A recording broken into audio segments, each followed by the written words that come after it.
What's going on, y'all? Welcome back to basketball. And more importantly, welcome back to ESPN, a website that we don't frequent too often, but they've got their ranking of the top 100 NBA players going into the regular season. We already did 100 through 51, so go check that out. It was probably posted, 2 days ago at the time you guys are seeing this? Well, this is part 2. This is number 50 all the way through number 1. We're going to be reacting to it, giving our thoughts, all that fun stuff. But before we get into it, make sure that you guys like, subscribe, and comment. I've responded to every single comment to my YouTube channel up to this point, and I intend to keep on doing so. Meaning, if you leave a comment, I will respond to it. That's just how it works. But as always, I appreciate you guys. Thanks for tuning into the whole season preview series. It was a lot of fun. If you want to get caught up on your favorite team before the start of the season, I've got a video for you. But now, at the time you guys are seeing this, we're getting really close to regular season tip-off. So let's start talking some basketball. Alrighty, y'all, let's get into this. As a reminder, they've left off people with long-term injuries like Jason Tatum, Halliburton, Lillard, Kyrie Irving, DeJounte Murray,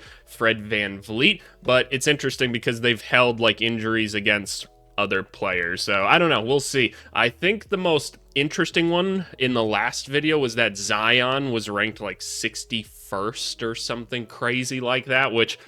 okay, interesting, because if we're just judging off basketball talent, that's nonsense. So that's kind of the weird one right now. Number 50, Kristaps Porzingis. What is this picture of him? Why is this the picture of Porzingis? Well, anyway, Porzingis finds himself in Atlanta this year. Apparently, he's gotten past the weird, injuries and illnesses from last season. Injuries always kind of been a concern throughout his career. Dude looked really, really good in Eurobasket, and I'm curious to see what he's able to do in Atlanta. He's going to have Trae Young setting him up all the time. It's going to be a different look for them. I'm curious to see what he's able to do. Porzingis always an awesome basketball player. So I guess this is kind of where we're going to be starting this video off with. Is Porzingis better or worse than X player? And I find it interesting, right? Because when we do these videos ranking people, everyone always has really strong opinions, how can this guy be here, how can this guy be here, until you actually have to go make a list. Because just in my brain alone, I'm wow, Porzingis is the 50th best. Maybe I'll disagree slightly, but man, there's so many good players in the NBA nowadays. So who do we got next? Rudy Gobert. Okay, this alone will cause some fan bases to kind of churn a little bit.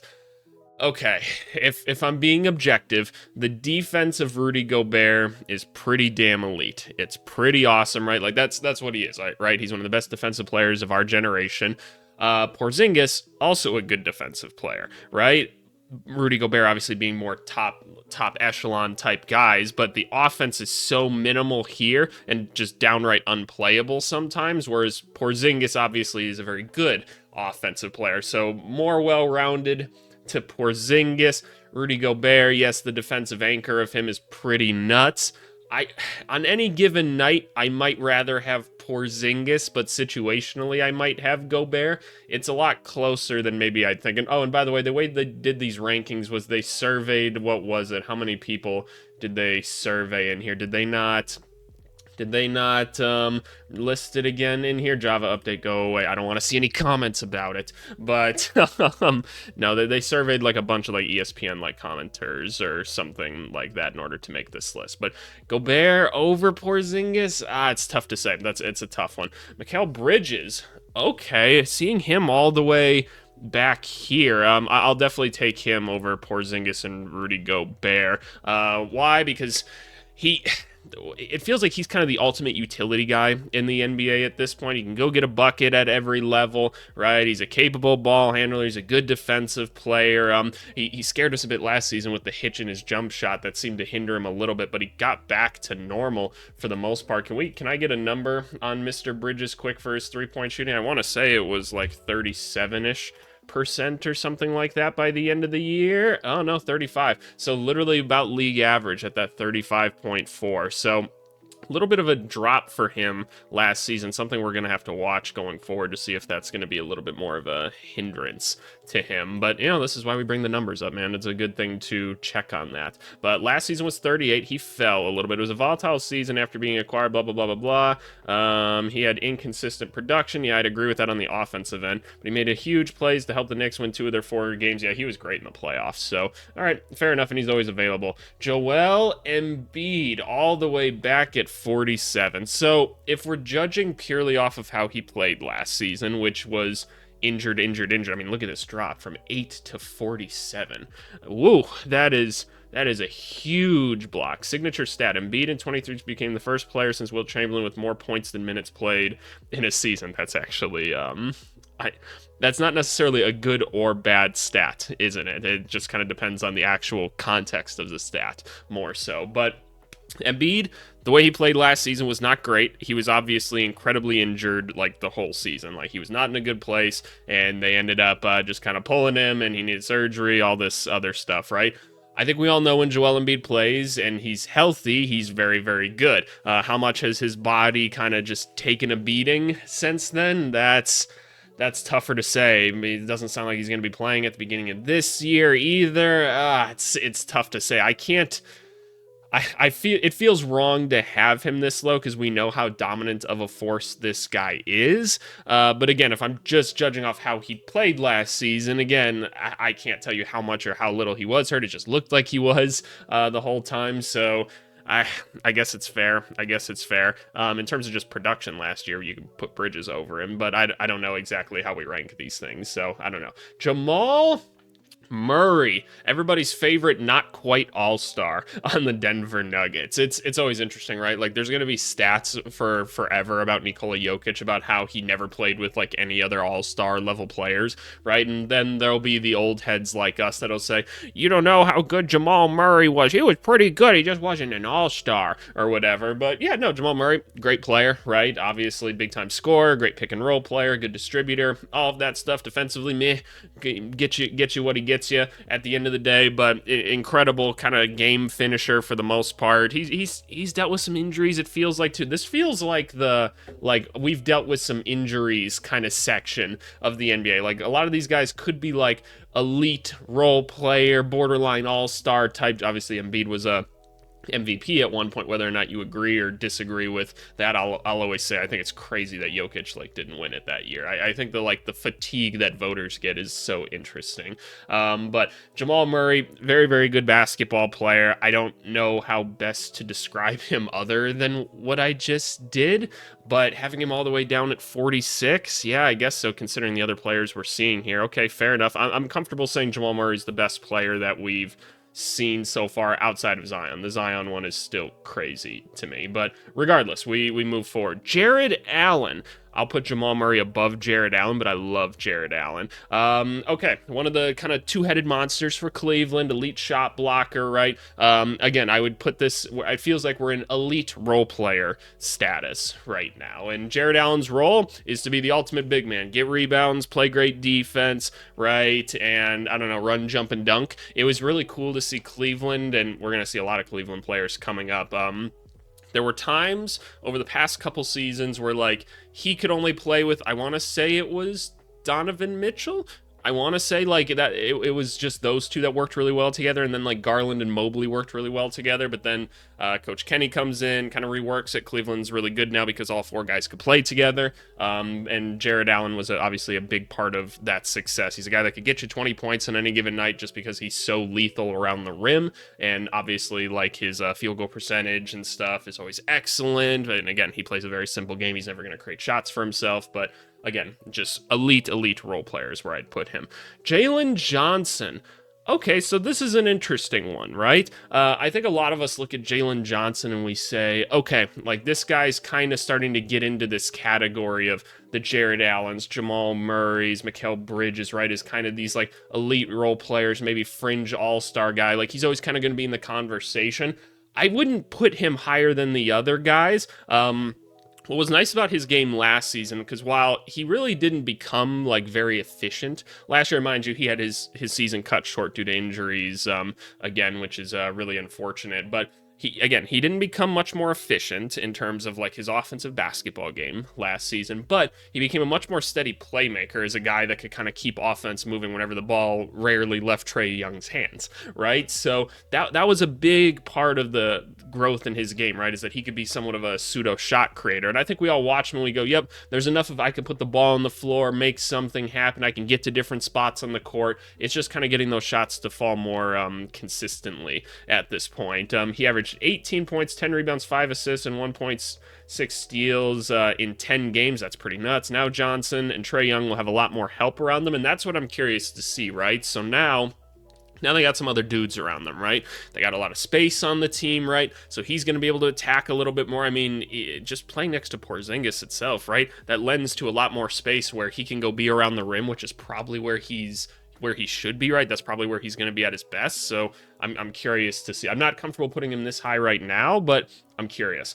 Lauri Markkanen, yeah, I'm not surprised to see a bit of a dip here. I'd probably argue that he's a little bit higher. In comparison to the people that we've seen so far, I'd say Lauri Markkanen's probably the best one. Obviously, he's made an all-star team in the past. How many years removed is he from like his 25 point per game season at this point? I think the Markkanen numbers this last year require a bit of context. I mean, they just didn't play the guy like a ton last season. Like, let's just take a look so I can show you the exact minutes or whatever. But yeah, just 31 minutes for your best player. And he only played in about 47 of the games. Whenever there was even a minor injury, they were sitting this guy out because the Jazz clearly were kind of trying to bottom out. They really wanted Cooper Flagg last year.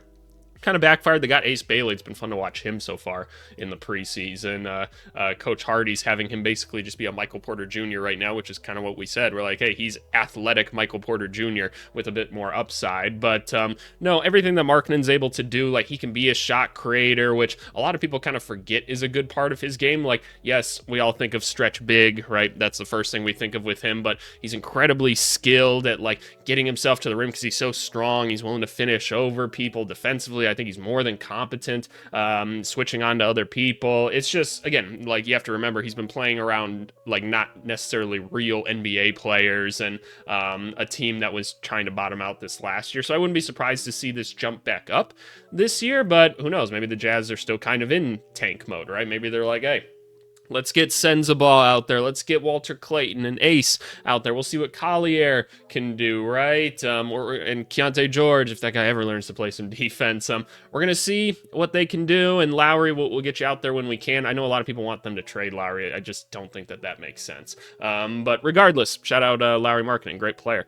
Julius Randle. Okay, Julius Randle, at one point, probably the most dominant player in the playoffs last season. The whole crazy trade that happened right before the start of the season, right, required him to come in and to be like, okay, I gotta like figure out how to adjust my play style, right? Because I can't just keep doing my little ISO thing because it just doesn't work, right? And at the beginning of the season, he was still kind of doing it. Then the Timberwolves kind of found a little bit more of a groove with him. The Timberwolves offense last season was still just abysmal to watch. There's just like no thought behind it whatsoever, which is so frustrating for a very talented basketball team. But Randle really kept them alive in the playoffs last season when they just needed someone to generate offense that wasn't named Anthony Edwards.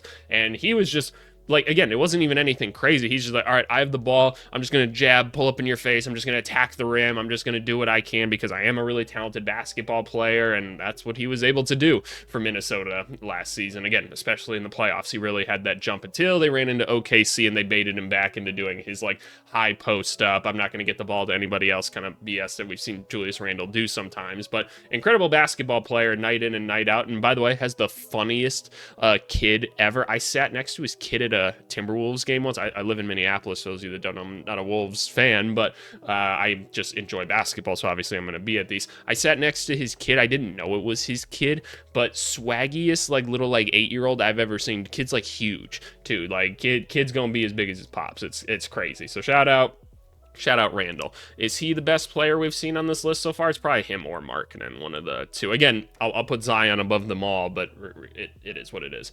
OG Anunoby. OG Anunoby above Bridges. I feel like a lot of us would want to say Bridges, night in and night out. But man, OG Anunoby's kind of like the silent killer for this Knicks squad, right? Like if you told someone to name the Knicks starting five, they would be like, oh yeah, I got you. They're like, okay, so there's Brunson, there's Bridges, there's Cat, and then they'd be like, Josh Hart, who's the other one? Like, oh yeah, OG Anunoby. I feel like that's kind of how they would go about it. But this guy just feels like he's always in the right place in the right time, right? Obviously, great defensive player. He can create his own shot a decent amount. But my thing is, I always feel like he hits like the most important shots in the game sometimes. Like he always like finds himself open because, again, there's a lot of other good basketball players players on this team. Like, he finds himself open for three at a key part of the game, and he always hits it. He's just calm, cool, and collective, just very reliable the entire time. He has solidified himself as one of the league's best and most versatile defenders, and has set a career high in points per game, 18 last season. Played 74 games. Yeah, that's pretty nuts. That's pretty nuts. He's probably a very underappreciated player in the NBA at this point. So shout out OG, man. Aaron Gordon. We're putting Aaron Gordon above Jamal Murray. Okay, I understand that Aaron Gordon plays a very versatile part to like the Denver Nuggets, and I'm not saying Aaron Gordon's not a very good basketball player, but this is too high. This is too high, at least compared to some of the other people. Aaron Gordon's defense, crazy, right? We know how valuable he is. Last season, he became a really good three-point shooter, which is something they really needed, and he was getting up a decent amount of him. Obviously, like, his rim running abilities playing with Jokic is critical. He plays a perfect role for this team, right? He's not more important than Jamal Murray, not in my opinion, at least. So you're here for my reaction to it. That's my reaction. I'm not willing to put Aaron Gordon that high. Oh yeah, and Gordon had the first game-winning buzzer-beating dunk in NBA history in Game 4. That was insane. Shout out. We're gonna give Jokic credit for the pass on that one, because why the hell not? But I love Aaron Gordon. I really do. Not willing to put him above Jamal Murray. Desmond Bane. Again, what are these like outfits that they're pulling from? This is so interesting.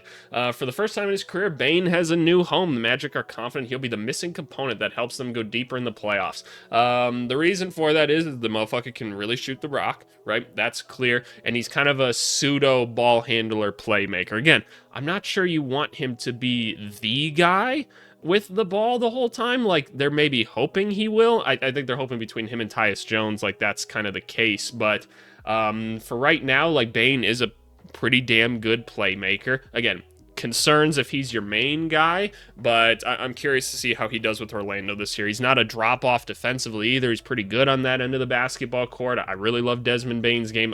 He was no surprise when he was really looking good in the NBA early on in his career, because I had some experience against him in college, and I was like, oh, this dude's tough. This motherfucker's really tough. So I'm excited to see him on the team. Again, I like the addition. I still wonder if it's the right addition for the Magic in terms of like putting them over the top, because now you have a really expensive team between him, Banchero, Franz, and Suggs. It feels like maybe one's going to have to go at some point. It feels like it's going to be Suggs, doesn't it? It feels like they're going to have to get rid of Suggs at some point. But I like Bane. I like Bane a lot. Do I like him better than these other guys? I think I'll take Randall or Markkanen kind of over Bane. I like the versatility that Bane brings, though. I really do. Darius Garland. Okay, Darius Garland, probably the best of the people on this list, is where I would say so far. One of the best just shot creators in basketball. I know I know a lot of people have said, hey, let's swap Jalen Suggs and Darius Garland out for each other, because they're on like very identical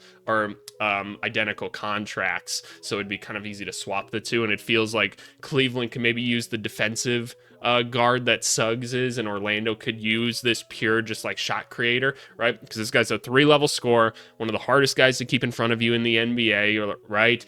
Great playmaker, all of that, whatnot. And what was so impressive about Garland last year was his ability to really adapt his play style. And this is a lot harder than people probably think it is. When Mitchell was on the floor, he played without the basketball. He's like, okay, I'll be the secondary creator. Like, I'll go get myself open, right? I'll hit some timely catch and shoot shots, but I'll also catch and attack. But then when Mitchell's off the floor, he's like, all right, I got to be the creator now. It's my time to kind of go do what I do best. And it's really hard to flop between the two. So I give a lot of credit to Darius Garland last year. 20 points per game on a team that had a lot of really good basketball players. Great stuff from Darius Garland. Amen Thompson. Whoa, okay, seeing him up this high, I can't disagree with it. I can't necessarily disagree with it. He was unranked last season, all the way up to 37 now. Yeah, him and his brother, the freakiest athletes I think the NBA's ever seen, and that's something that we said when they were coming into the draft, right? I was like, yo, these are the craziest athletes I think I've ever seen, but hey, I'm excited about this one. Yes, he can't shoot. We understand that. He's not a great shooter.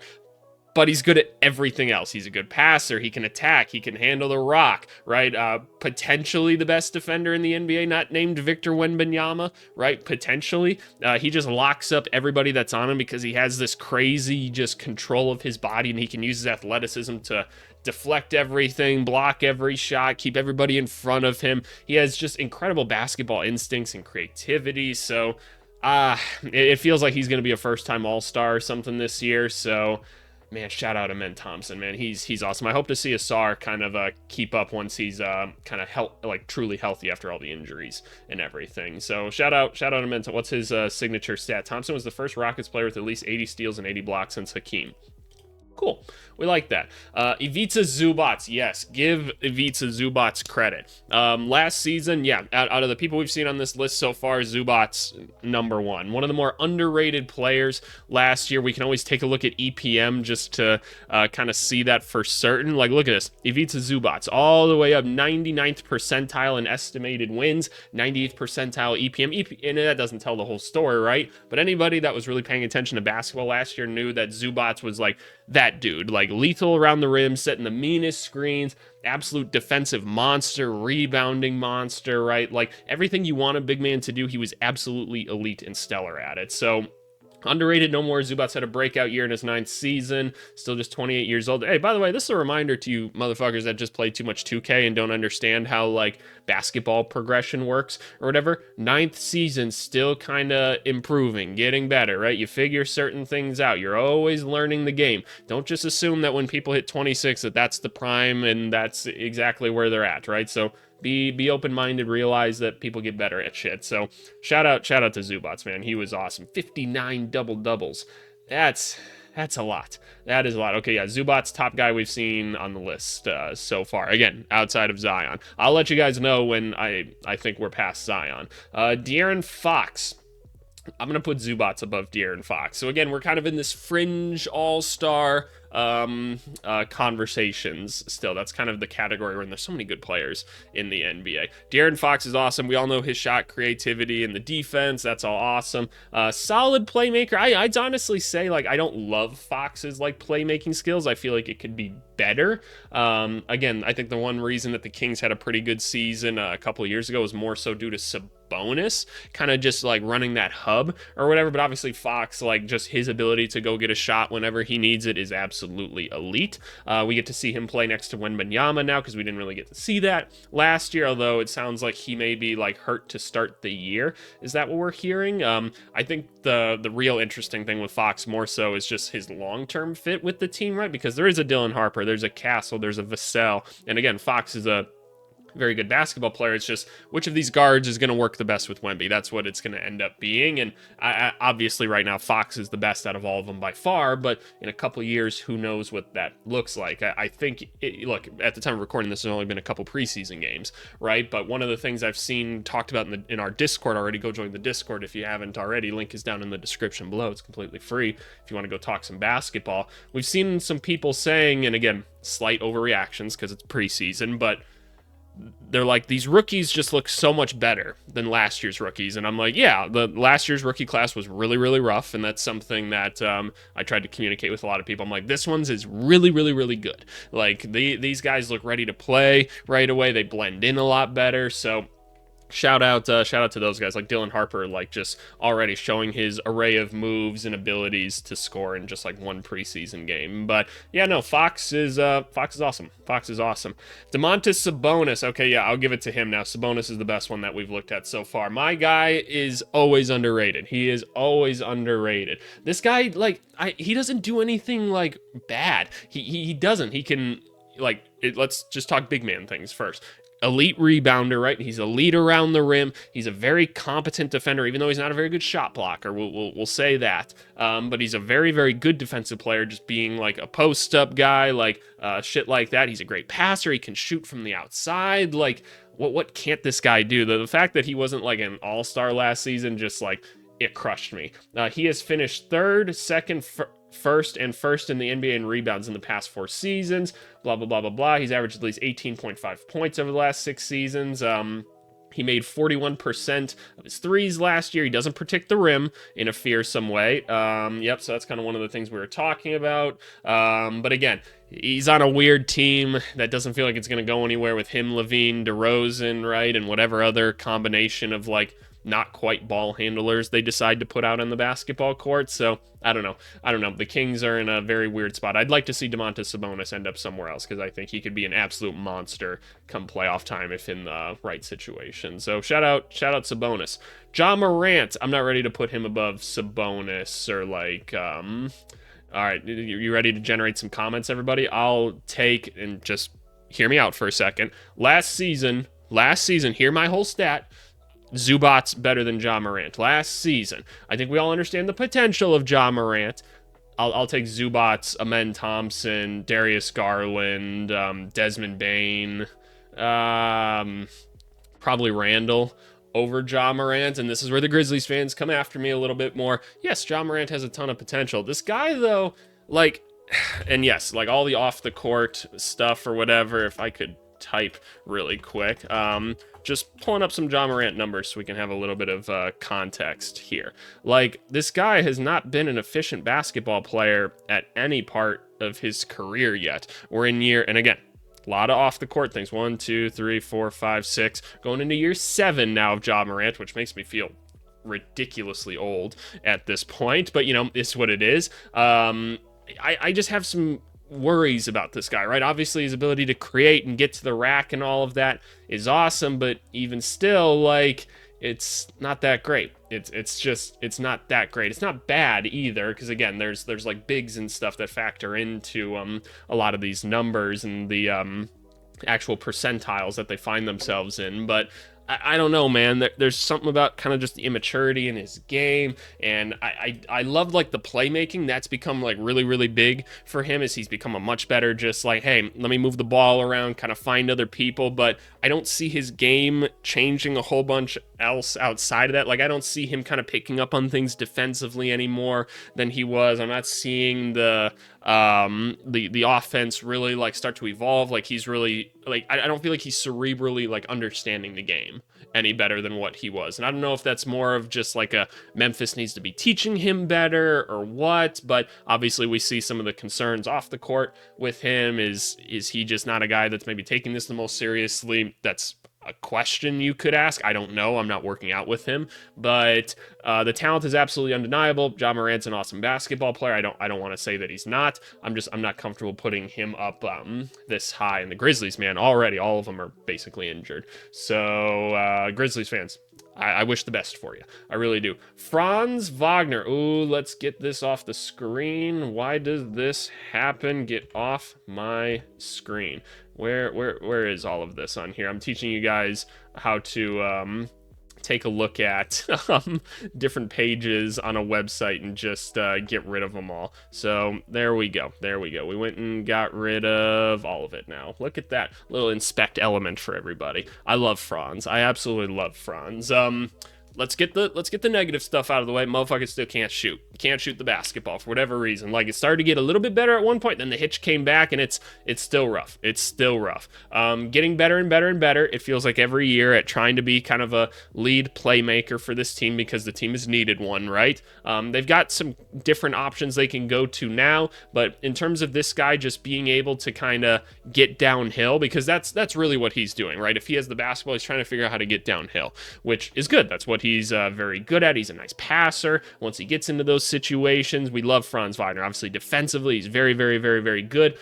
He's just been the best player on this team up until probably the playoffs this last year, when Paulo had finally felt like he maybe was taking the reins a little bit more. I'm very curious to see who's kind of like top dude on this team this year, because again, like, Franz a little bit older, he's been leading them for the most part. Where's that going to go from here? Obviously, they went out and they added like a little bit in terms of playmaking around them. Hopefully that makes his life a little bit easier, but I don't know. Franz can do just about like everything else, though, man. He's an awesome player.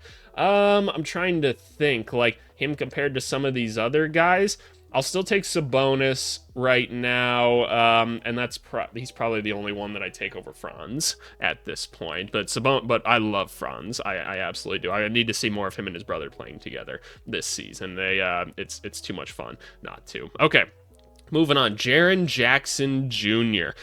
Awesome. I love Jaren. Yeah, he's probably top one we've seen on this list so far. I'll still put Zion in front of him. But the Grizzlies' offensive makeover last season suited Jackson, who emerged as an efficient number one option during Ja Morant's frequent absences. Yep, he's been able to kind of create at every single level. You don't want him to have the basketball and like create for himself, but he kind of had to at points last season. He was pretty damn good at it. After his efficiency faded under the weight of a career high usage, blah, blah, blah, blah, blah, it bounced back last season. Career high 26.8 points per 36 minutes. I hate per 36 minute stats. I was like, he did not average this many points. It's a dumb statistic. If Jackson could pair that with his defensive player of the year prime, he'd be a lock for our top 20. Yeah, he's still a good defensive player, but he makes a lot of defensive mistakes nowadays. And look, I'm willing to bet that part of that is just the inconsistency of the Grizzlies more so, because just get in a mental space, right? If you're losing a bit more or a few more games than you're used to, right, you're going to feel the need to try to make certain plays and try to protect the rim maybe just like a little bit harder, and you're going to get those unnecessary fouls and stuff because you're like, man, I got to do fucking everything on this team. And that gets annoying, right? And so we hope that this team can put the right people around Jackson and Ja so that they can try to kind of steady the ship a little bit more. I liked the Bane move. I honestly did. I just didn't think Bane fit with the group all that well. More so, it just wasn't anything special, so I didn't see the point of necessarily holding on to him. I'm glad they've re-signed him long term. And by the way, last year I did a ranking on the channel, like on my channel, where I said I will take Jaren Jackson Jr. over Ja Morant, like almost any day of the week, and I got a lot of mean comments about that, and it seems like most people have kind of caught on to that idea. Yes, again, Ja Morant could be that good, but at some point, man, I've got film that I've watched, and that's where I'm at a certain point. I love Jaren Jackson. I really, really do. Is this team going to be good enough around him this year? I don't know, man. The injuries scare me. It really scares me. Scotty Barnes. I'm not ready to put Scotty Barnes above Jaren Jackson, especially because, look, let's add context. Last year, the Raptors season was such a mess. A lot of injuries, right? Guys in and out of the lineup all the time. Scotty was not playing with very good players this last season, but he did not have a great season last year compared to what he was. An all-star for the first time at age 22. Again, a bit of context around that. He kind of got thrown in late or whatever. Barnes took a step back last season. True, he couldn't maintain his career high of 34%. And again, very young basketball player. We're not being hypercritical. I'm just talking, if we're talking present day. His shooting slipped to 28% beyond the arc. Yep. Those threes were necessary to propel Barnes' efficiency. Blah, blah, blah. His usage rate was the highest of his career. Again, a lot of injuries, stuff like that. This year, you got a Brandon Ingram on the team. Hopefully, Quickly and Barrett and all those guys are healthy this season. The Raptors roster is something we talked about a decent amount this offseason, is one that I don't think anybody really understands what it is. And a lot of the comments I've seen from Raptors fans, like, you guys don't understand it either. You're trying to rationalize it more so. It doesn't actually make sense what's happening still. But I continue to say I'm so curious what this team does. I am so curious because, like, I'm not saying it can't work out. It's just we don't know what exactly they're going to do with all these, like, big guys that kind of want the basketball the entire game, and, like, none of them can really shoot. So I don't know. I'm very, very curious to see what happens with this group, but I'm not willing to put Scotty Barnes above, hell, even, like, let's go back. I'll put him below Fox. I'll put him below Zubats. I'll put him below Amen. Garland for sure, Bane for sure, not Gordon, but, like, I'll take, like, Randall and Mark. And I'm not saying Scotty can't get there. I'm just saying I'll take some of those other guys over him. I'm not comfortable putting Barnes that high. All right, let's try to speed this up a little bit. Trae Young. Oh, yeah, we love Trae. Obviously, like, the offense took a bit of a hit this last season, but it was just, he didn't have a lot around him last year to help him kind of score. I'll continue to say, I want to see the Hawks do some different shit with him. Like, I saw a scoring chart of his the other day, and it's just all pick and roll. It's just all pick and roll. Like, you got to diversify a little bit. Otherwise, we're going to run into, like, a Joel Embiid situation where, like, come playoff time, everybody knows what you want to do the entire game and you don't have anything else to go to. And I'm not saying this is Trae Young's fault. Like, the coaching staff needs to, like, sit him down and be like, hey, we're going to do this. We're going to use you off ball a little bit more. We got some other like pseudo ball handlers on the team. Like we're going to use your gravity to get other people open, a la Steph Curry and everything. It's just, we need some diversity. Give him credit for being a better defensive player last year. He's still a bad one. He probably always will be because of his size or whatever. It's just unfortunate. It is how it is. And it doesn't matter because his offense is that great, right? Again, we want to see the efficiency start to pick up, and I put that on the coaching staff more so than anything else. Is he the best player we've looked at so far? Probably. I'll still put Zion in front of him, though. Tyrese Maxey. Yeah, I'm comfortable with Maxey being the highest one we've seen on the list so far. Try to ignore last season with the Sixers. Like, it's important to always have context and understand the nuances of things, right? And I think people on the internet sometimes forget that. The Sixers season was just such a mess this last season. And like, whenever Maxey was on the floor, he was hardly playing with like NBA level players, really. So just try to throw that one out the window a little bit. I think Maxey is absolutely phenomenal. I think he's more than competent defensively for his size, which again, we were just talking about Trae Young. That's pretty awesome. I think offensively he can create at every level. Really, really awesome player. Shout out Tyrese Maxey. Big Purr, Karl Anthony Towns. I just saw a clip of somebody saying that they'll take Karl Anthony Towns over Wemby online this morning. I don't know what it was. It was like some dudes on a podcast or something, but they were clowning them. They were clowning that guy so hard, and yeah, that's just an ignorant take. Like, I don't know what else to say. It just is. But regardless, Cat, awesome offensive player, right? There were times last season where he was just dominant for this team, especially like in the playoffs. There were moments where he was just hitting every shot and you're like, oh my gosh, it's nuts. Defensively, still doesn't know what he's doing out there. I just want to see teams figure out what Minnesota figured out, where if he's just more so guarding like a forward or a wing and he doesn't have to be like the defensive big man on defense, his defense is actually a lot better. So I'm curious to see what Mike Brown's able to do. They actually have Mitchell Robinson for kind of a full season now, let's hope. I'd even say put Gershon on like other big men or something like that at points over Towns, so he just doesn't have to be involved in all these pick and roll coverages and stuff. But Big Purr, yeah, probably the best one we've taken a look at so far. Derek White, there we go. I turned a lot of heads in my season preview series by putting the Celtics at the 4 seed in my prediction for this season, and here's why. You've got 2 stud players already. You got Jaylen Brown, you got Derek White. You got 2 other elite scorers in Peyton Pritchard and Anthony Simons. There's defensive concerns with those, but you got a couple of the good defensive players anyway. But regardless, what I'm trying to say is, yes, no Jason Tatum this year. That sucks. Drew Holiday's gone. Al Horford's gone. Porzingis is gone. So it's easy to just look at what you lost and not realize what you still have. You still have 2 very elite basketball players in Brown and Derek White, and you've got some guys that can go get buckets outside of that. Yes, you're going to need to trade Simons most likely at some point, but you just have to figure out some role players now. That's all you really have to do. And I feel like the Celtics are more than capable of finding some of those, and I think there are a couple gems on their team that could work out very well for them. I'm just telling you guys it's not that hard of a project this year. But just talking about Derek White, he's phenomenal. Is he the best one we've seen on this list so far? Potentially, yeah. Obviously, he can just do a little bit of everything. Ultimate utility guy. There's really no weakness in his game. We love Derek White. Alperen Şengün, I'm not willing to put him this high. I'll take a men over him, and I really would. I feel like this is a bit of a stretch for AP. I like AP, I really do. So don't ever get it twisted if I say someone should be lower. It's not that I don't like him. I like the young fella a lot. I think he's awesome. Nice playmaker. He's great around the rim. It's just, that's kind of where it ends, right? Like defensively, he's kind of Sabonis-like, where it's pretty good like on the floor, not going to be a great rim protector or anything like that. But obviously, a lot of rebounds, a lot of good playmaking. Again, good around the rim. We kind of saw last season, because of the way the team was constructed, come playoff time, the Warriors were kind of able to shut him down at points because his game is a little bit one-dimensional still, and that's okay. He's young. We're still learning. But I'm not willing to put him up this high. If it's like a projection, maybe by the end of the year he's there, but regardless. All right, top 25. Let's go through this, because again, all these are good basketball players at this point. I really don't need to explain it to you. Chet Holmgren, 24.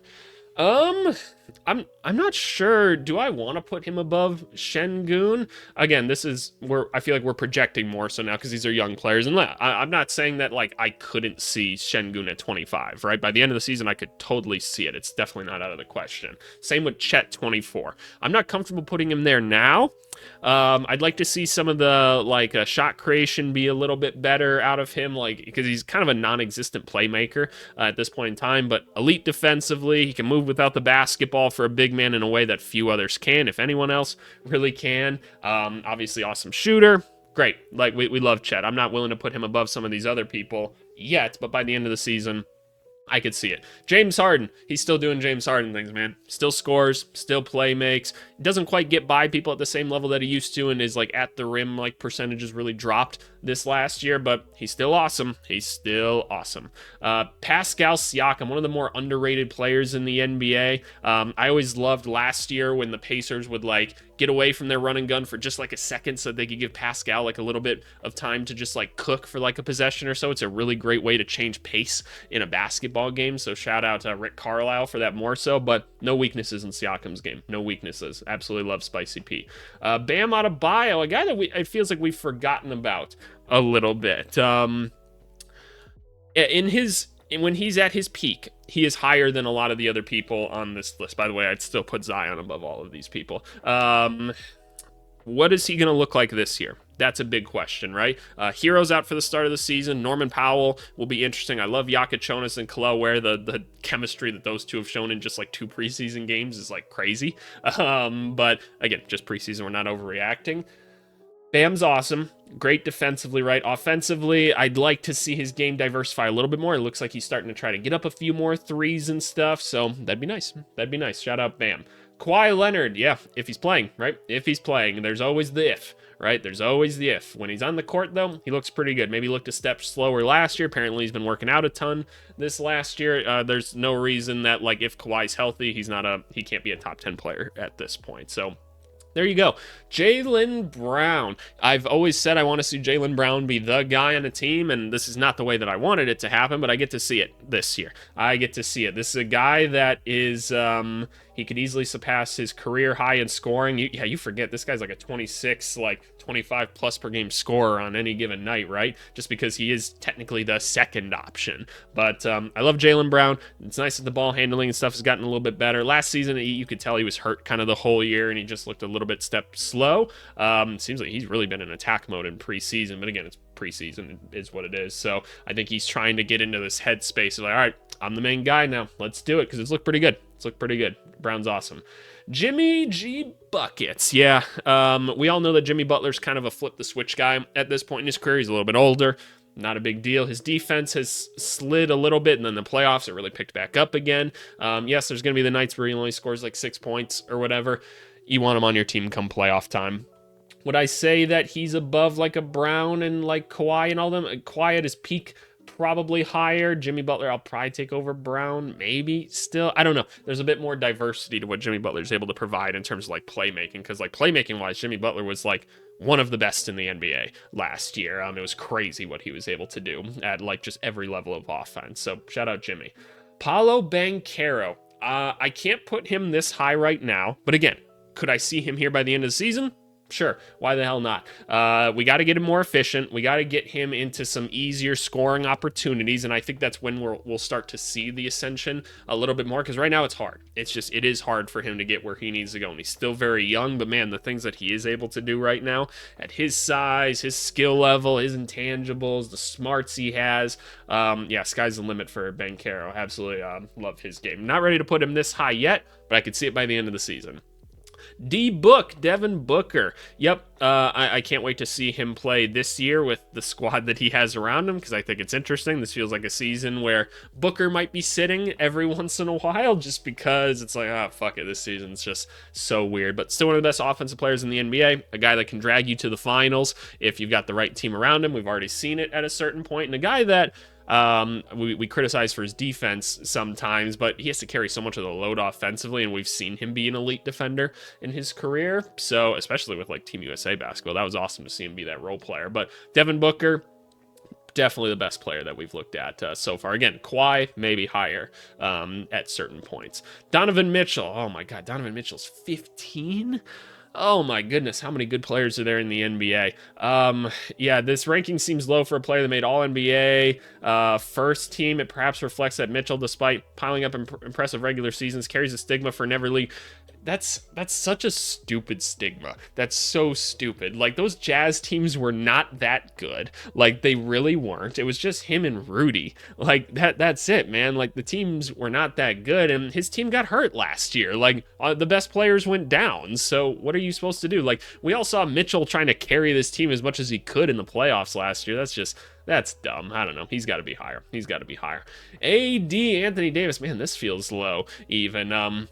Yes, the injuries are always a thing. Apparently he has to wear goggles all the time now, but he doesn't really have a weakness in his game outside of just being poked in the eye. So I don't really, it's crazy to think how many people are above him on this list. But Anthony Davis is awesome. Can't wait to see him and Cooper Flag. I think the Mavericks might just be like unstoppable defensively this year. I really, really do. I really do. Like I said about Cooper Flag coming into this year, I'm like, I don't know if the offense will impress anybody that much. I think his defense is going to be like already like kind of godly, if I'm being honest with you. So I can't wait to see like him, Cooper, Derek Lively, Daniel Gafford, right? PJ Washington, all of those guys. I think it's nuts. Speaking of defense, DPOY, Evan Mobley, the leap happened. Yep, the leap finally happened. He got more aggressive offensively, shooting more, being more of a leader, all of that stuff. This guy should be an NBA All-Star for a long time to come. I love this guy's game. Absolutely do. Putting him above AD, depends on the night. Depends on the night. That's how close these two are. Cade Cunningham. Yeah, on any given night, it kind of depends between these guys. It's so tough. It's so tough. I'm glad that the Pistons are still kind of building the team, what seems like in the right direction, putting the right guys around Cade to try to support him. I'm excited to see it. I'm excited to see the growth. Like, are we going to get like just a little bit better at the rim and continue to improve the 3-point shooting? You'll have a little bit more help ball handling wise this year with Ivy back, which is nice. And like Karis LeVert can take some of that off of you as well. Malik Beasley being gone is tough. We'll see if he ends up on this team once some of the allegations maybe wash away. Maybe, I guess we'll see what's going on with him. But Cade Cunningham, I continue to say he's the closest thing we have to Luka Doncic in the NBA at this point, just because, man, like, there's just this size, this skill, this creativity at this age. It's phenomenal. J-Dub. Okay, I love Jalen Williams, man. I absolutely love him, and I'll continue to say this was a prospect that when I evaluated him in the draft, like, I didn't quite understand it. I was like, okay, undersized forward, like, his handle's pretty solid, he's a good athlete, like, it doesn't feel like maybe he's got, like, the we'll call it the basketball intangibles to really do it at the next level. And my God, was I wrong about everything. I don't think I was wrong about my evaluation at the time, but my God, has he become so much better than I could have ever imagined. Now the talent is just so obvious. Would I put him above Cade right now?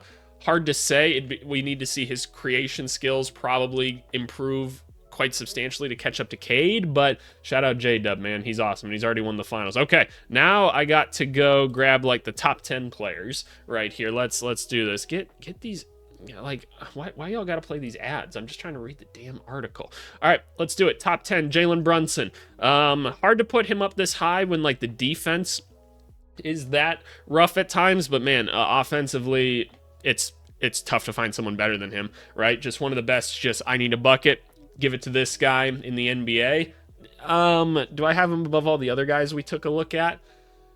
Yeah, probably. Like, where I feel like, I'm trying to think of like Zion at this point, where I was going to put him. I think I'd put Zion like maybe just below like Cade right now, and that's a maybe still. So like I think I'm comfortable putting Brunson above all those other guys though. So I think I'm fine with, no, I got Donovan Mitchell above all these guys still. I'll take Donovan Mitchell over Jalen Brunson still. So Donovan Mitchell is still kind of my the one I'm basing it off of right now. KD, I'll take KD over Donovan Mitchell still. I'll still take him, man. He's still just unstoppable. Like he said in like an interview the other day, he was like, man, I mastered scoring at like 22 years old and it hasn't really changed since then. He's not wrong either. Like he's just been lethal and efficient from everywhere since then. And like defensively, like he's not locked down like he used to be as well. But again, he's pretty old at this point. He's still very good defensively. So I don't know, man. It's hard to beat a Kevin Durant, and no Fred VanVleet this year. Amen Thompson and Şengün going to be doing more of the playmaking. Maybe throw some Reed Shepherd and Aaron Holiday in as well. I don't think it's going to affect KD's efficiency whatsoever, but I'm curious to see what he's able to do with them this year. LeBron James. I think I'll put LeBron just below KD, but I think it's still pretty close for these two. The playmaking's still awesome for LeBron. His defense was extremely underrated last season. I thought it was awesome at points when everyone forgets that streak where the Lakers were like the elite defensive team in the NBA for those couple months, despite having like no good defensive players. It was just all scheme, and like if you've got a good scheme, LeBron will be elite in it. It was nice that he kind of deferred the ball handling duties and all that. Shout out to him, man. All right, we're still moving on. Steph Curry. Yep, not surprised to see him at 7. You guys know how good Steph Curry is at basketball. I don't need to cover that. I'm cool with him being at number 7. Anthony Edwards.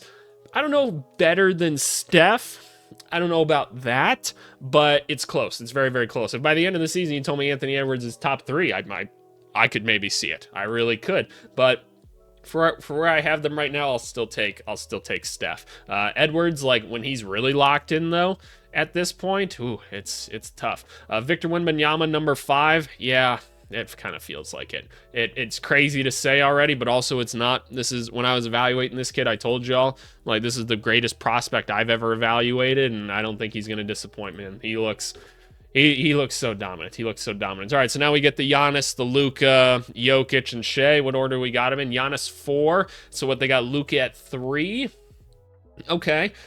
I might put Giannis at 3, but is what it is. Now we got Luka, right? Okay, Luka. Don't get me wrong. I could see Luka winning MVP. I'm just telling you my thoughts because I said I was going to react in this video. So I'll give Luka 4, Giannis 3. Can't wait to see him this season. And then who do we got? Y'all better put Shea number 2. There we go. Shea number 2. No shade against Shea. It's just Jokic is on.